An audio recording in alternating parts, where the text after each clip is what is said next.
troisième principe à délivrance, c'est parce qu'on a déjà parlé sur le premier principe. Deuxième principe, le premier principe qui était la parole de Dieu.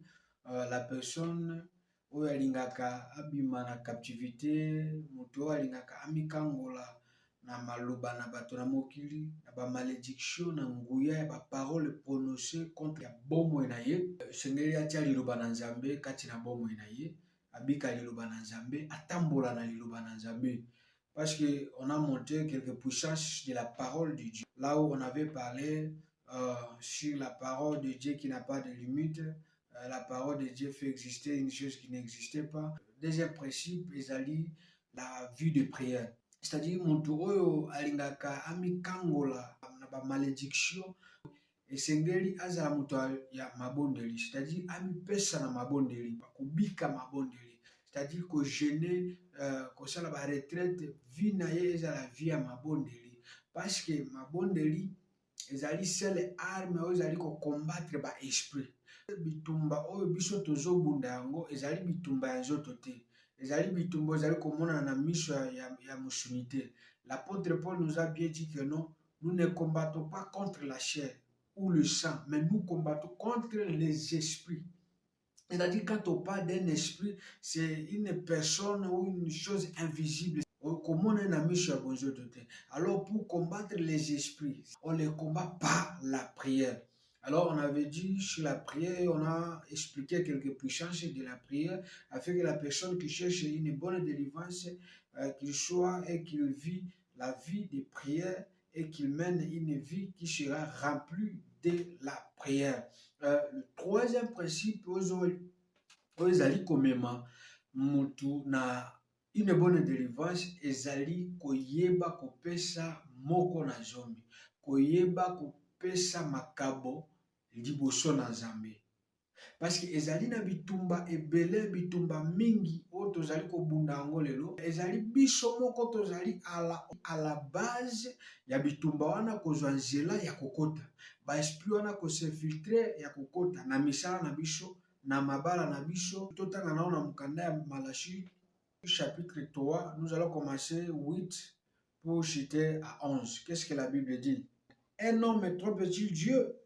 Car vous me trompez et vous dites à quoi t'avons-nous trompé dans les dîmes et les offrandes. Vous êtes frappés par la malédiction et vous me trompez la nation tout entière.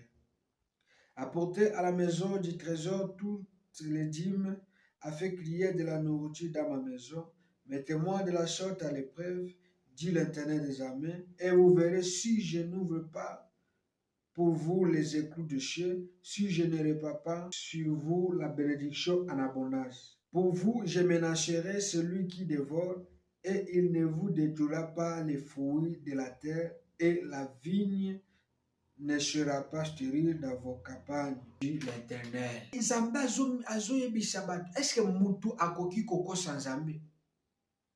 Bato bazali komituna tokosi yo na nini? Zoka tozokosa Nzambe na moko na zomi. Nous vivons sous la malédiction pour ne pas avoir donné les offrandes et les 1/10 devant Dieu.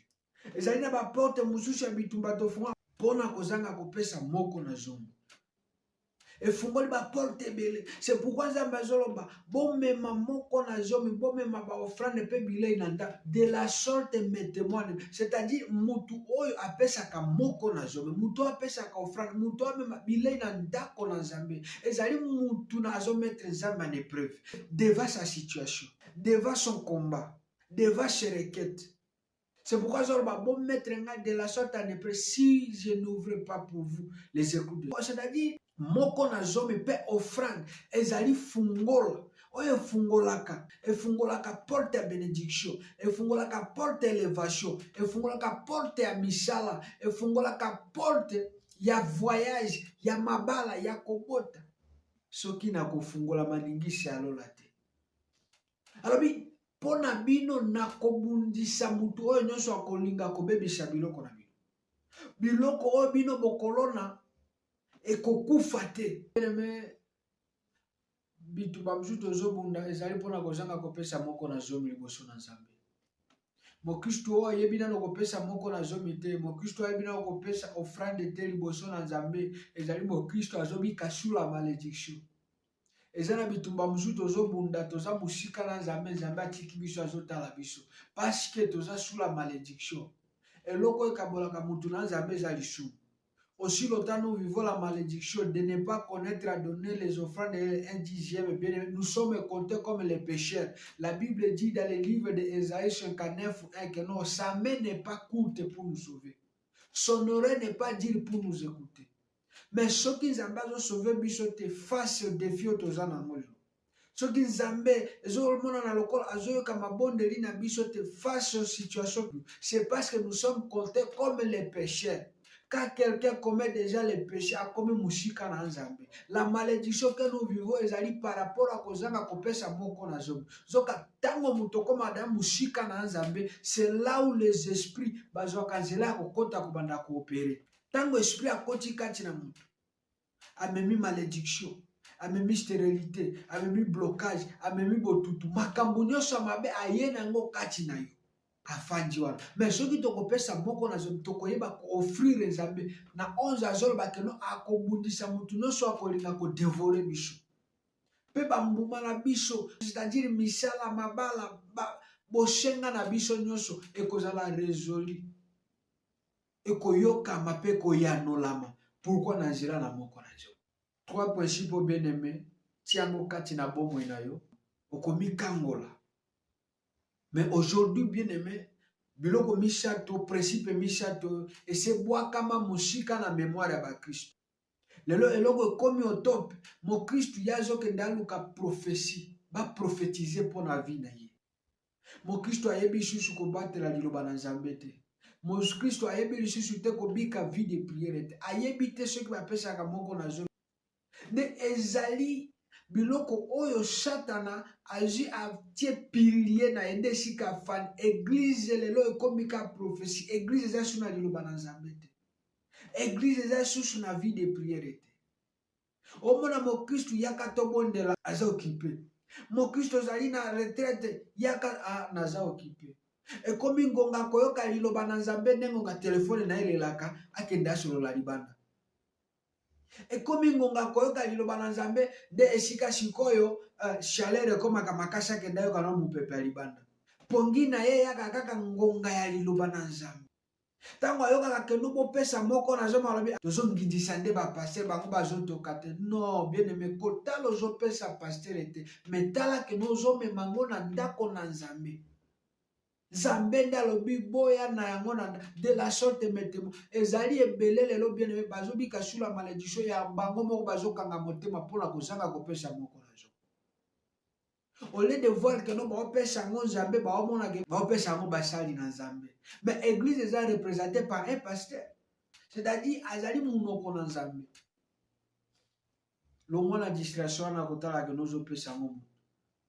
Mais tia makasino ke nozopesa ngo Nzambe. Na tia Nzambe en épreuve. Simba biloko misato ko sunga yo.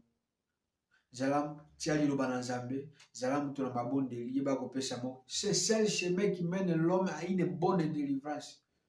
Tika kolanda na ba mai, tika kolanda na ba mishware, tika kolanda na ba mafuta wana. Il y a beaucoup de gens bien-aimés bazo semer ba mauvais esprit na bandako na bango. Na misala na bango. Ba misu bazo lia bazo mela bazo pakolango. Mais dans les jours à venir, les esprits là commenceront à te détruire. Ça va détruire tes enfants. Lelo ozomona ba mort subite ezobimela ozebatesi ke otimili mwana okotisa mai na ndako na yo. Okotisa mafuta. Soit disant que no yango nde ya lobiko, yango nde za guérison. Zoke ezali milimo zolona. Lelo ebele o bato bazali ko mibenga basali na Nzambe pona koluka succès, pona koluka bayebana, pona koluka bambongo ba intérêt moko bo bien aimé, baza kokota ba loge.